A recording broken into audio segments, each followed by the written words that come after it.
Good morning students, कृषि जीव विज्ञान की क्लास में आपका स्वागत है। आज का टॉपिक है हमारा जनन द्रव्य। क्वेश्चन बनता है जनन द्रव्य किसे कहते हैं, इसकी क्या विशेषताएं हैं वो देख लीजिए। तो देखिएगा, जनन द्रव्य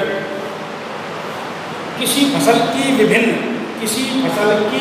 प्रजातियों एवं उसके जंगली जीव प्रारूपों में उपस्थित आनुवांशिक द्रव्य को ही उस फसल का जनन द्रव्य कहते हैं। मतलब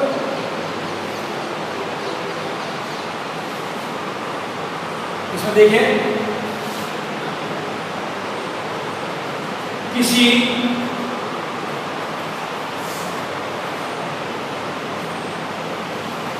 फसल की विभिन्न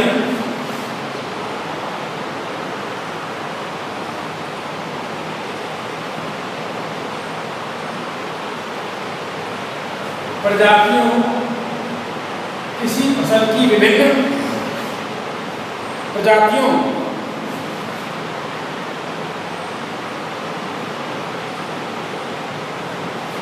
एवं उनके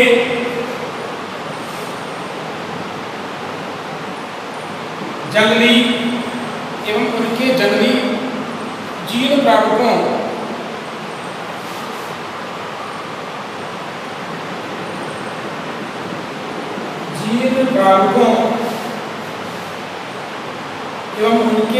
जीव प्रारूपों में उपस्थित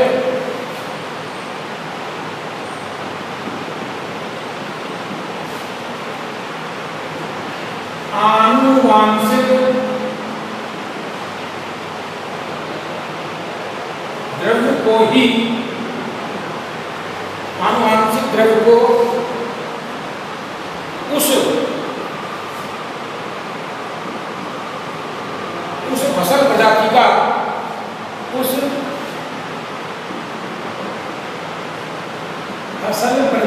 का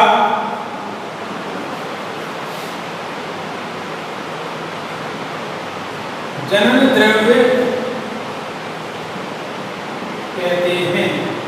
देखिएगा, कोई भी फसल होती है उसकी विभिन्न प्रजातियों और उसके उस फसल के जंगली प्रारूप है, जीव प्रारूप में उपस्थित आनुवांशिक द्रव्य, जो आनुवांशिक द्रव्य होता है उसको ही उस फसल प्रजाति का जनन द्रव्य कहते हैं।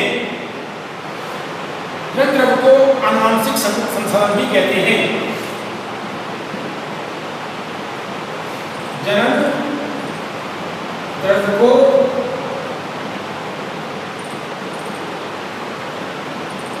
आनुवांशिक संसाधन भी कहते हैं। मतलब जनन द्रव्य को आनुवांशिक संसाधन भी कहते हैं।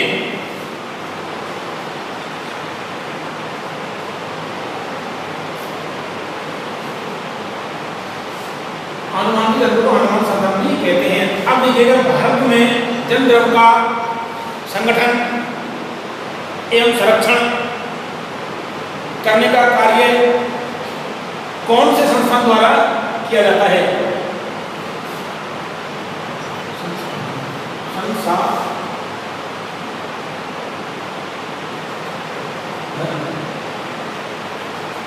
देखिएगा, इसमें देखो आगे, भारत में बहुत इम्पोर्टेंट बनता है सारा है। भारत में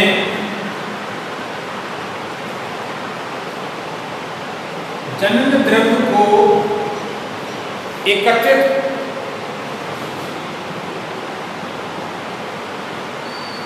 एवं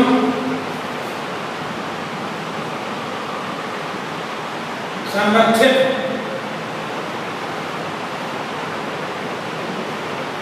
करने का कार्य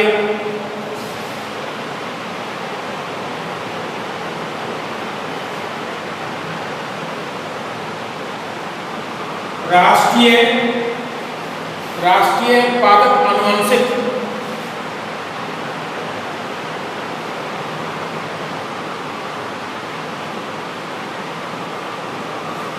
राष्ट्रीय पादप आनुवांशिक आ जाएगा संसाधन ब्यूरो, राष्ट्रीय पादप आनुवांशिक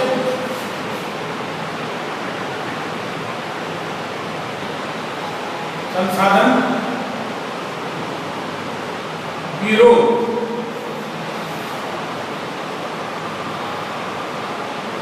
नई दिल्ली। वहां पर सुन रही है राष्ट्रीय पादप आनुवांशिक संसाधन ब्यूरो,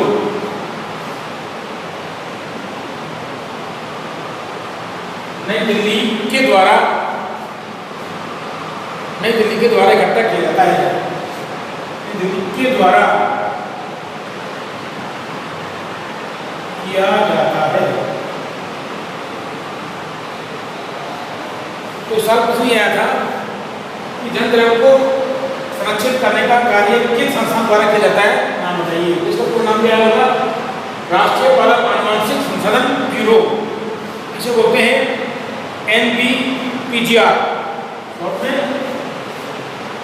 NBPGR,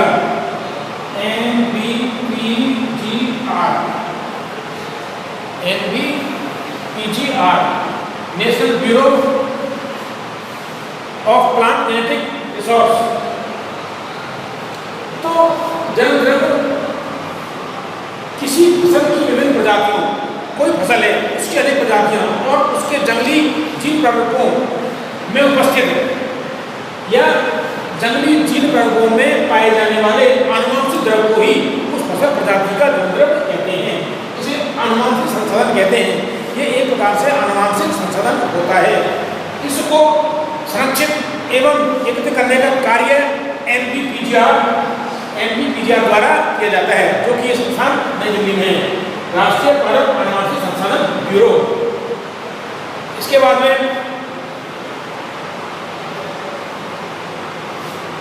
जन द्रव्य से संबंधित अनेक विशेषताएं हैं जो निम्नानुसार हैं।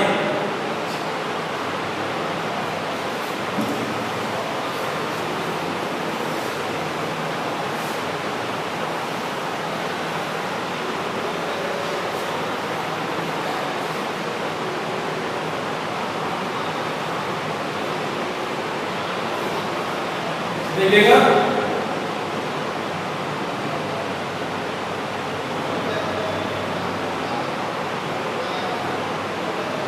निम्नलिखित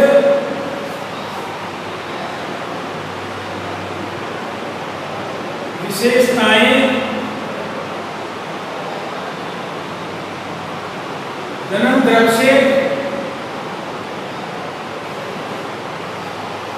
संबंधित हैं।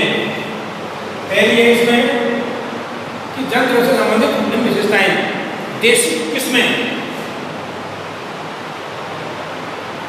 देशी किस्में, इसमें देखो ये क्या होती है।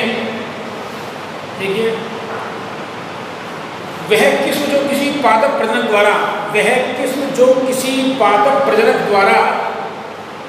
योजनाबद्ध तरीके से विकसित नहीं होती, वह किस्म जो किसी पादप प्रजनक द्वारा योजनाबद्ध तरीके से विकसित नहीं होती है, उसे देशी किस्म कहते हैं या देशी किस्म कहलाती है। और इसे लंबे समय तक किसी क्षेत्र विशेष में उगाया जा सकता है। इसमें देखिएगा, वह किस्म जो किसी पादप प्रजनक द्वारा, वह किस्म जो किसी पादप प्रजनक द्वारा योजनाबद्ध तरीके से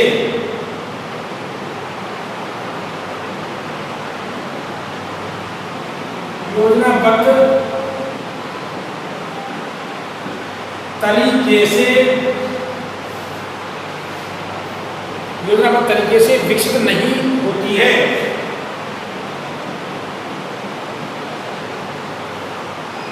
विकसित नहीं होती है,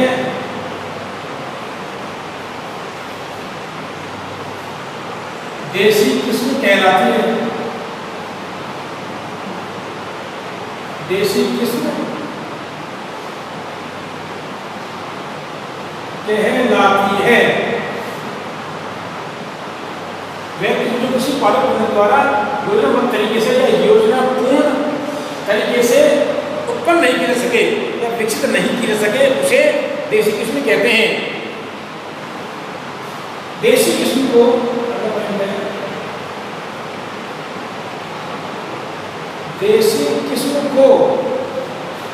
देशी किस्म को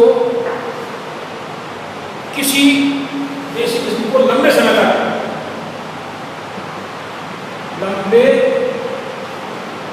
समय तक किसी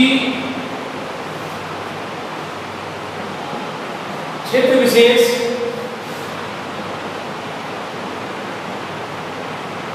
में उगाया जा सकता है। क्षेत्र विशेष में उगाया जा सकता है।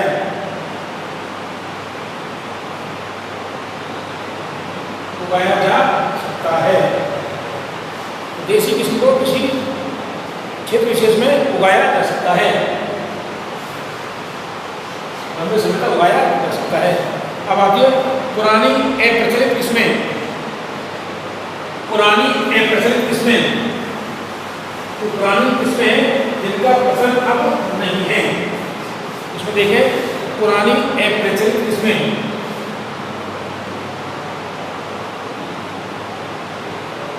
पुरानी अप्रचलित किस्में, पुरानी अप्रचलित किस्में, तो ऐसी किस्में जो पादप प्रजनक द्वारा उत्पन्न की गई हों, ऐसी किस्में जो पादप प्रजनक द्वारा उत्पन्न की गई हों, जिसका उपयोग कालांतर में खेती के लिए किया जा रहा हो, जिसका उपयोग कालांतर में खेती के लिए किया जा रहा हो, लेकिन किंतु वर्तमान में उसे खेती के लिए उपयोग में नहीं किया, उसे खेती के लिए उपयोग में नहीं लिया जा रहा हो, तो ऐसी किस्में जो किसी प्रजनक द्वारा प्राचीन काल में या कालांतर में उत्पन्न की जाती है और वर्तमान में उसका उपयोग नहीं किया जा रहा होता है, मतलब ऐसी किस्में जो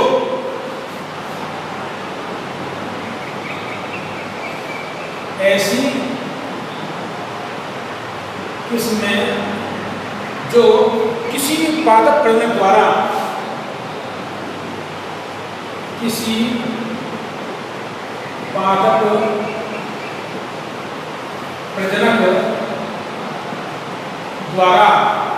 किसी पादप प्रजनक द्वारा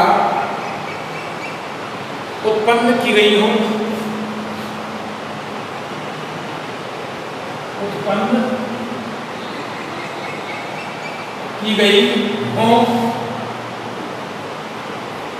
किंतु उत्पन्न की गई हो जिसका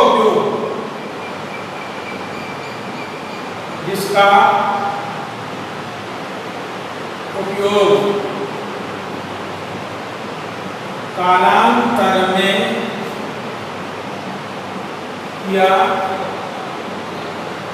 जाता रहा हो, किंतु वर्तमान में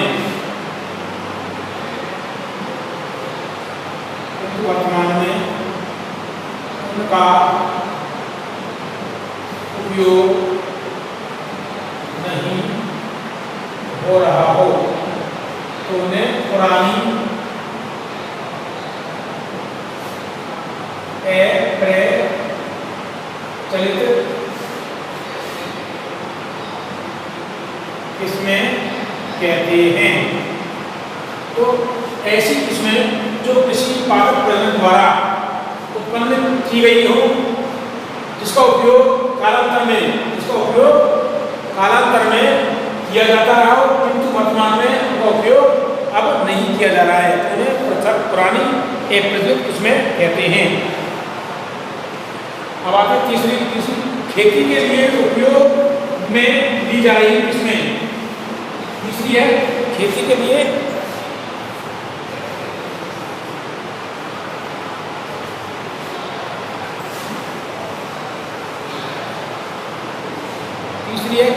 लिए उपयोग में ली जा रही किस्में।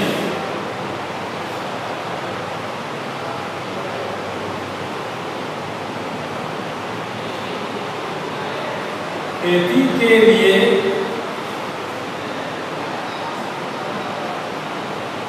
उपयोग में, खेती के लिए उपयोग में आ रही किस्में,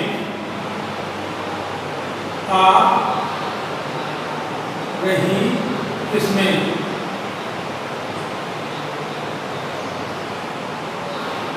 खेती के लिए उपयोग में आ रही किस्में, इसमें देखें आप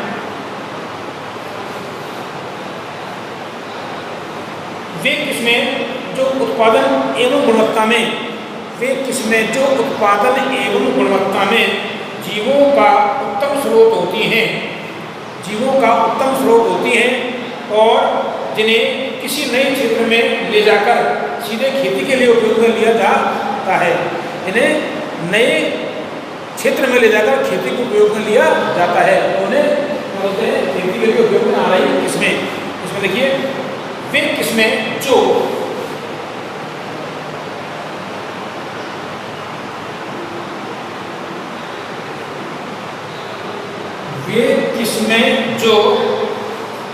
उत्पादन एवं गुणवत्ता, उत्पादन एवं गुणवत्ता में, उत्पादन एवं गुणवत्ता में जीवों का उत्तम स्रोत होती हैं, जीवों का उत्तम स्रोत होती हैं, जीवों का उत्तम स्रोत होती हैं जिन्हें किसी नए क्षेत्र में,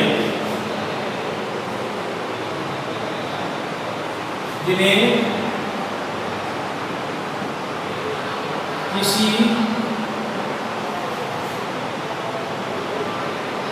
नए क्षेत्र में, जिन्हें किसी नए क्षेत्र में ले जाकर सीधे, नए क्षेत्र में ले जाकर सीधे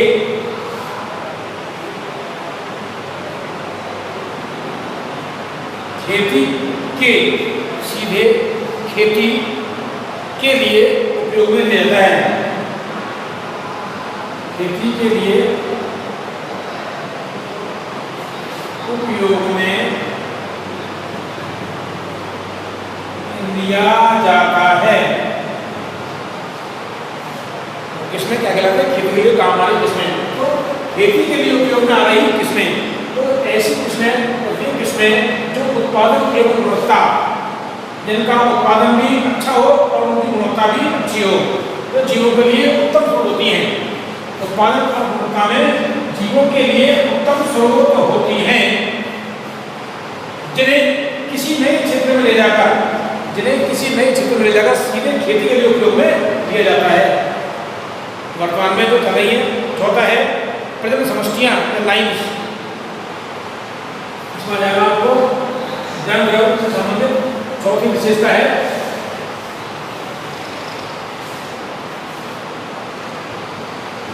प्रजनन समष्टियां।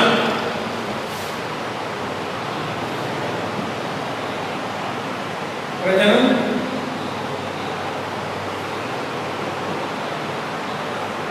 समष्टियां, प्रजनन समष्टियां या लाइन्स,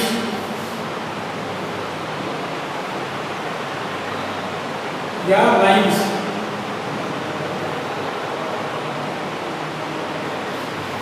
देखिएगा ये क्या होती है। प्रजनन कार्यक्रमों द्वारा विकसित समष्टियां, प्रजनन कार्यक्रमों द्वारा विकसित समष्टियां या लाइन्स हैं जिनमें उपयोगी जीव संयोजन पाए जाते हैं, जिनमें उपयोगी जीव संयोजन पाए जाते हैं, प्रजनन समष्टियां या लाइन्स कहलाती हैं। तो प्रजनन कार्यक्रम द्वारा विकसित, देखो प्रजनन द्वारा विकसित या प्रजनन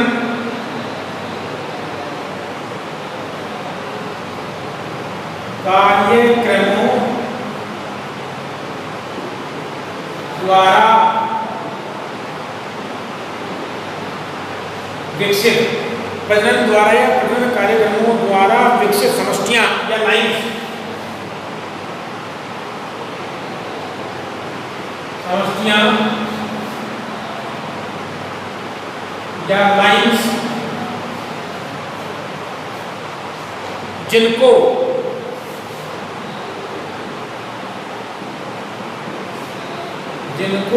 उपयोगी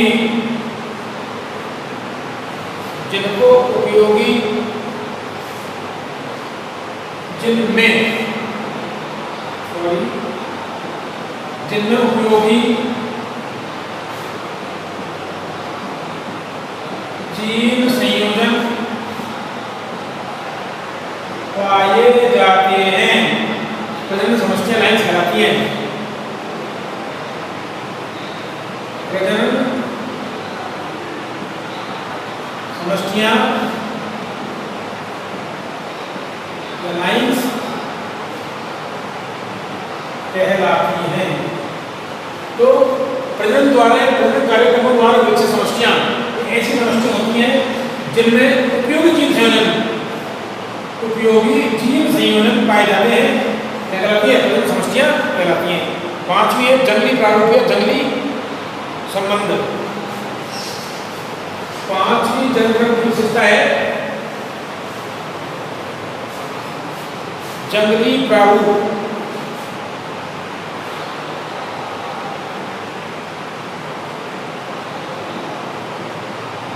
जंगली प्रारूप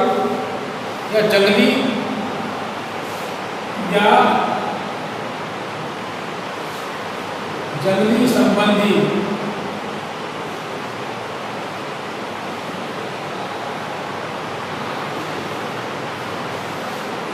इसमें देखिएगा किसी फसल का जंगली प्रारूप वह जंगली प्रजाति होती है जिससे उस फसल की सीधी उत्पत्ति होती है, और वह सभी प्रजातियां जो फसल प्रजाति के जैविक विकास में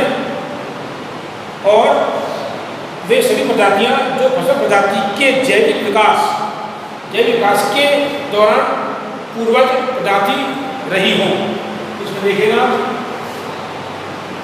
क्या है इसमें कि किसी फसल का जंगली प्रारूप किसी फसल का जंगली प्रारूप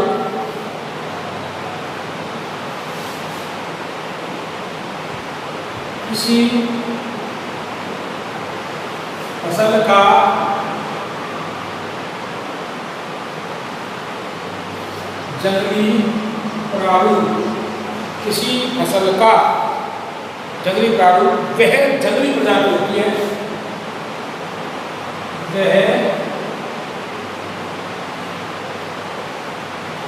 जंगली प्रजाति होती है, जिसमें वह जंगली प्रजाति होती है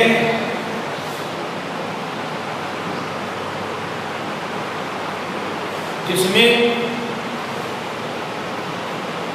उस फसल की सीधी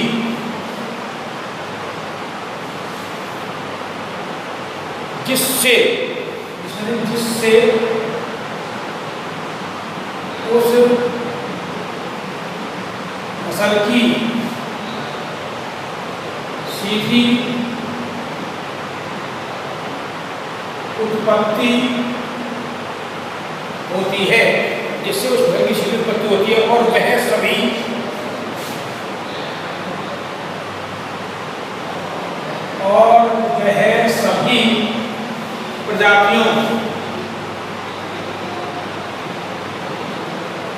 और वह सभी प्रजातियों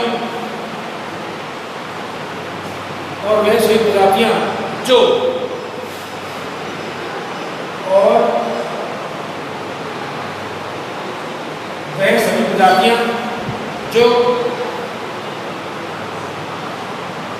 फसल प्रजाति के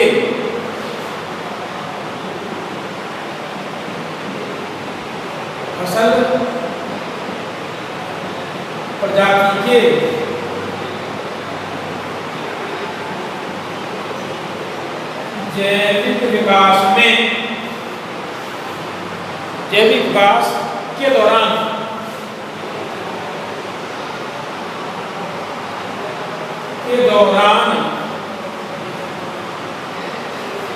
पूर्वज जाति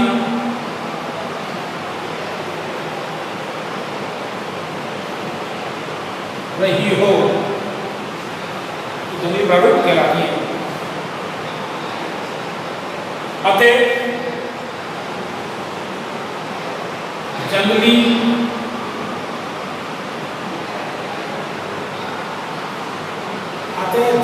प्रारूप का संबंध फसल प्रजाति से जंगली प्रारूप का संबंधित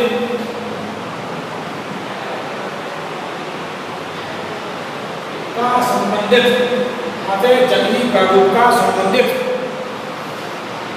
फसल प्रजाति से संकरण फसल प्रजाति से संकरण आसान होता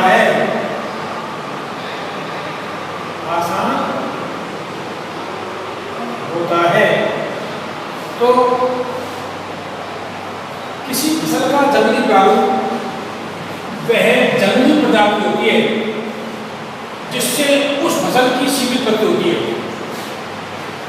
तो जंगली प्रजाति जिससे उस फसल की सीमित उत्पत्ति होती है और वे सभी प्रजातियां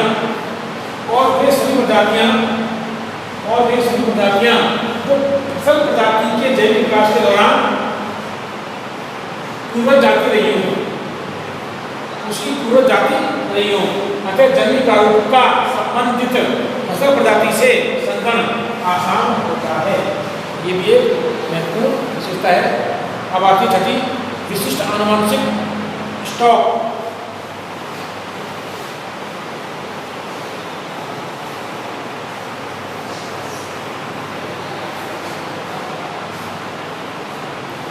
विशिष्ट आनुवंशिक स्टॉक में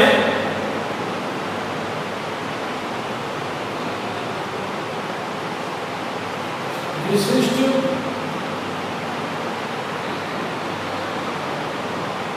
आनुवंशिक स्टॉक,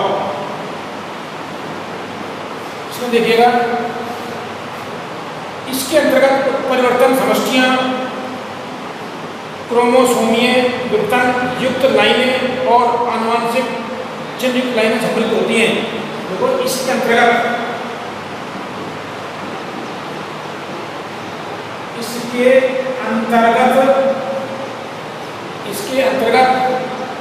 उत्परिवर्तित समष्टियां,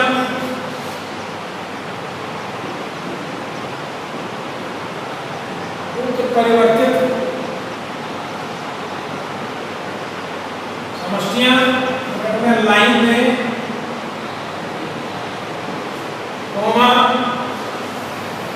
क्रोमोसोमीय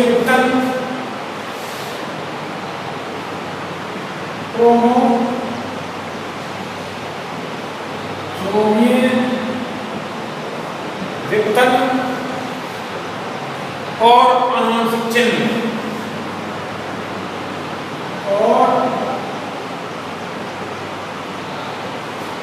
आनुवंशिक चिन्ह या लाइनें, आनुवंशिक चिन्ह या आनुवंशिक चिन्ह युक्त लाइनें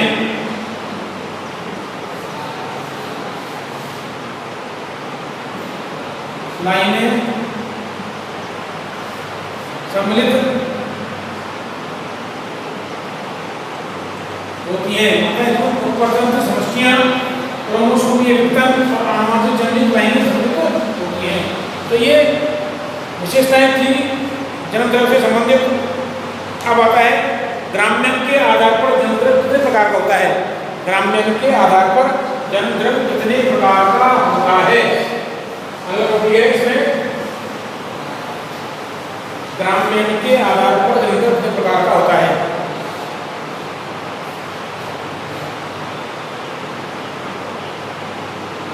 ग्राम्यन मतलब घरेलूकरण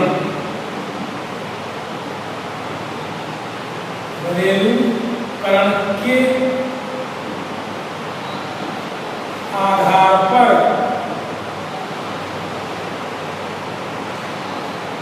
जननद्रव्य, घरेलूकरण के आधार पर जननद्रव्य। इसमें देखिएगा ग्रामीण के आधार पर जननद्रव्य निम्नलिखित दो प्रकार का होता है, जिसे कृषिजन्य जननद्रव्य और देसी जननद्रव्य। इसमें देखिएगा घरेलूकरण के आधार पर जननद्रव्य निम्नलिखित दो प्रकार का होता है। निम्नलिखित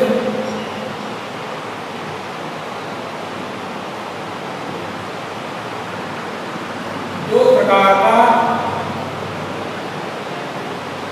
होता है। पहला है कृषिजन्य जननद्रव्य। कृषि कृष्य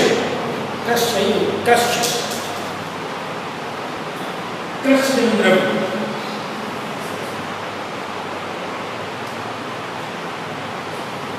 कृषि जननद्रव्य, कृषि जननद्रव्य। और दूसरा है देसी जननद्रव्य। देसी जननद्रव्य। तो ग्रामीण घरेलूकरण के आधार पर जननद्रव्य जो दो प्रकार होता है, कृषि जननद्रव्य और देसी जननद्रव्य। जो डाले हैं यहाँ कृषि जननद्रव्य, कृषि जननद्रव्य, सॉरी कृषि जननद्रव्य। इसमें देखिएगा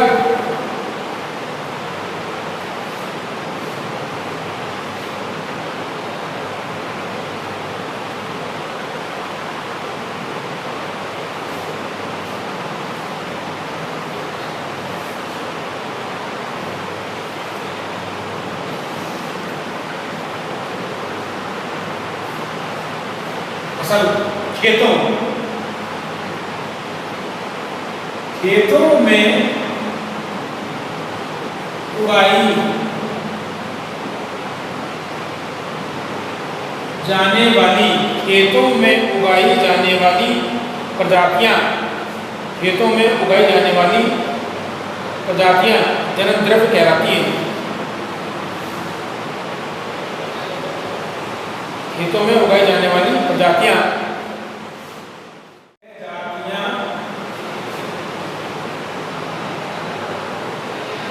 जननद्रव्य या कृषि जननद्रव्य।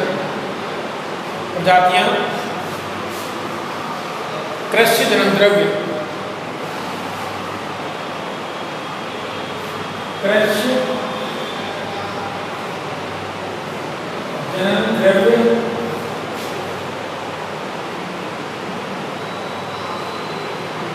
कहलाती हैं, कृषि जननद्रव्य कहलाती हैं।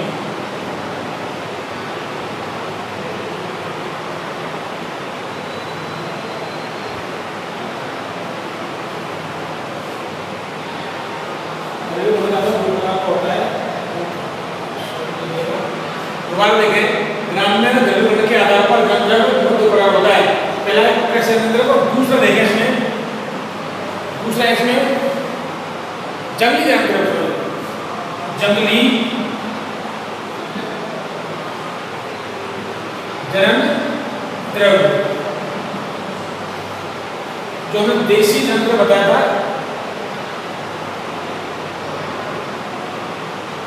वो अगला उसमें देखिए कृषि जननद्रव्य।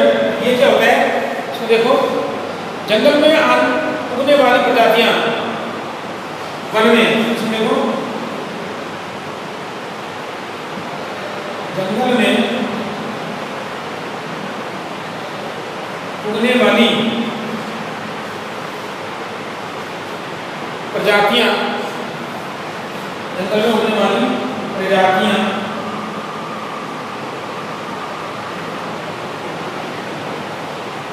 जंगली जननद्रव्य कहलाती हैं, जंगली जननद्रव्य कहलाती हैं। एक प्रकार की होगा इसका। दूसरा प्रकार देंगे आपको उत्पत्ति के आधार पर जन्मद्रव्य के प्रकार।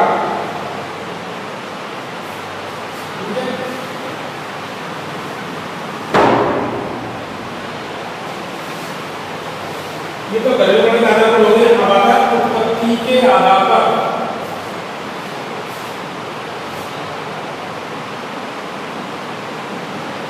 उत्पत्ति के आधार पर जन्मद्रव्य के प्रकार। देखिएगा उत्पत्ति के आधार पर जन्मद्रव्य दो प्रकार का होता है। जन्मद्रव्य भी दो प्रकार का होता है। पहला है इसके अंतर्गत हो जाएगा देशी जन्मद्रव्य, यहाँ आएगा इसमें देशी जन्मद्रव्य। दूसरा है विदेशी। देशी देखो आप अपने ही देश में उत्पन्न जन्मद्रव्य,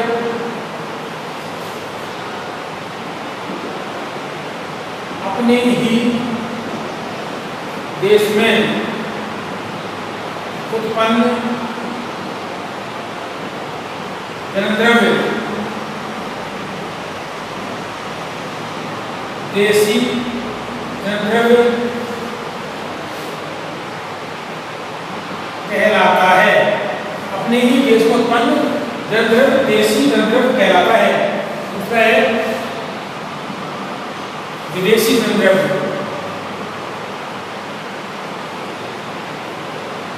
विदेशी जन्मद्रव्य इसमें देखिएगा अन्य देशों में उत्पन्न जन्मद्रव्य, अन्य देशों में उत्पन्न जन्मद्रव्य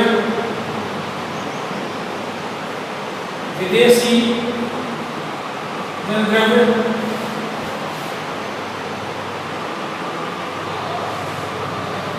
कहलाता है।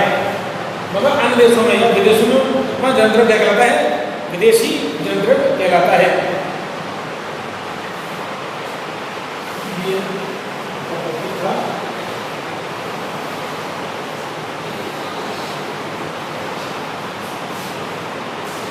अब आता है जीवकोश। तो अगला टॉपिक आपका हम कल बताएंगे आपको जीवकोश के बारे में, कल चर्चा करेंगे।